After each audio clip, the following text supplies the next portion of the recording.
Cordial saludo para todos, mi nombre es Jefferson Vélez Castro y nos encontramos en la fase número 5 del curso Regímenes Disciplinarios y en esta presentación desarrollaré el caso integrador de la fase número 5 y el propósito es analizar desde un enfoque académico posibles irregularidades disciplinarias ocurridas durante una diligencia judicial que hace parte de un caso hipotético identificando los sujetos intervinientes, los regímenes aplicables, la normatividad pertinente y la relación del caso con los principios rectores del derecho disciplinario colombiano. El caso hipotético se ubica en Florencia de Caquetá, donde un juzgado civil municipal ordena una diligencia de restitución de un inmueble.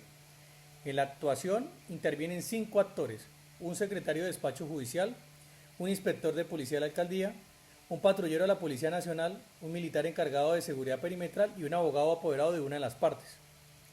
La importancia del caso radica en que cada interviniente tiene deberes funcionales o profesionales distintos, pero todos deben actuar dentro de los límites de la Constitución, la ley y los principios del derecho disciplinario. Durante la diligencia se presentaron 5 presuntas irregularidades. Por el lado del secretario judicial, omite la verificación de la notificación y no deja constancia completa en el expediente. El inspector de policía, por su parte, no levanta correctamente el acta ni registra las objeciones de la parte afectada. El patrullero usa expresiones intimidantes y ejerce presión indebida sobre los ocupantes. El militar interviene en el retiro de bienes sin una orden expresa de autoridad competente y finalmente el abogado oculta información sobre un posible acuerdo previo, generando confusión en la autoridad judicial. Estas conductas comprometen la legalidad del procedimiento, el debido proceso y la confianza ciudadana. El caso permite integrar distintos regímenes disciplinarios. Por un lado, el inspector de policía se analiza desde el régimen general de servidores públicos, previsto en la Ley 1952 del 2019, modificada por la Ley 2094 del 2021. El secretario judicial se relaciona con el régimen aplicable a funcionarios judiciales, Ley 270 de 1996, que en su título 5 habla de ello, y modificada por la Ley 2430 del 2024. El patrullero de policía se estudia bajo la Ley 2196 del 2022, bajo el Estatuto Disciplinario Policial. El funcionario militar se analiza conforme a la Ley 1862 del 2017 del Código Disciplinario Militar y el abogado se somete a la Ley 1123 del 2007 y aunque cada régimen tiene reglas propias, todos comparten principios comunes como la legalidad, la moralidad, la eficacia y la imparcialidad. La base constitucional del análisis se encuentra en los artículos 6, 29, 123 y 209 de la Constitución Política de Colombia. El artículo 6 establece la responsabilidad de los servidores públicos por infracción, omisión o extralimitación en el ejercicio de sus funciones. El artículo 29 garantiza el debido proceso en actuaciones judiciales, administrativas y disciplinarias, mientras que en el artículo 123 recuerda que los servidores públicos están al servicio del Estado y de la comunidad, y el artículo 209 señala que la función administrativa se rige por principios como moralidad, eficacia, celeridad e imparcialidad, y en el plano legal se hablan de las leyes 1952, 2094, 2196, 1862 y 1123, de acuerdo al funcionario que estemos analizando y el régimen disciplinario aplicable para cada uno de estos.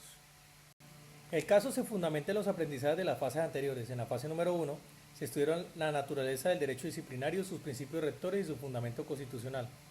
En la fase número 2, a partir de la sentencia C-181 del 2002, se analizó la autonomía del derecho disciplinario frente al derecho penal, destacando que su objeto es proteger el deber funcional.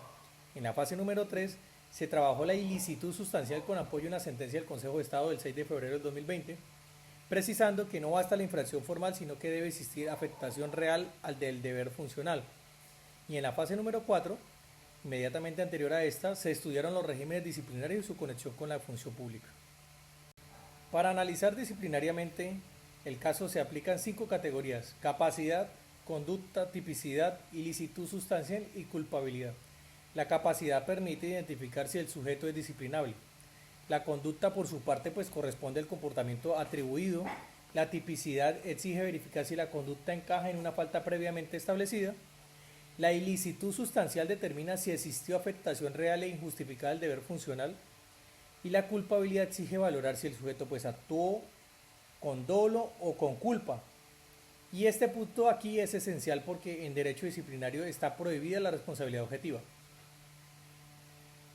Hasta aquí es claro que el análisis debe hacerse por cada interviniente. Primero, el secretario judicial, podría comprometer su responsabilidad por omitir la verificación de la notificación y no dejar constancia suficiente en el expediente.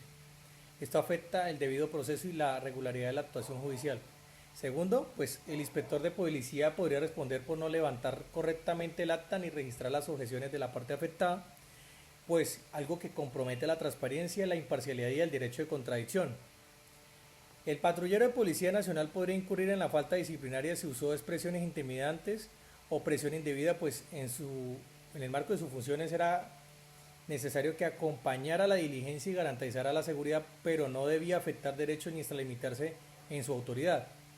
Por el lado del militar, pues podría hablarse de comprometer su responsabilidad si intervino directamente en el retiro de bienes sin la competencia ni la orden expresa, ya que su función estaba limitada a la seguridad perimetral.